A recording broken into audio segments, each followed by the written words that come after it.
And guys, ayan, bili na po kayo dito yung mga taga Riyadh. Yan, maganda po dito. Masarap yung pagkain dito sa Mamanura, yung shawarma. Legit na legit ito na shawarma. Beef, photo beef at saka chicken. Tsaka masarap po talaga kumain dito sa Mamanura. Ayan, kain po kayo dito. Yung mga taga Riyadh na malapit dito sa Mamanura, yan, masarap yung pagkain dito. Malinis po at saka yung mga chef dito, mga Turkish. Malapit lang dito sa military hospital dito sa King Fahad.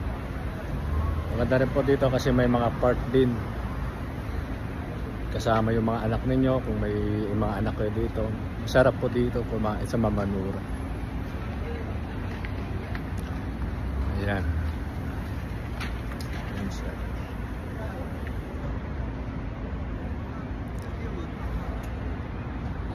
Kaya lahat po ng mga taga Riyadh dito, yung malapit dito, punta kayo dito sa Mamanura.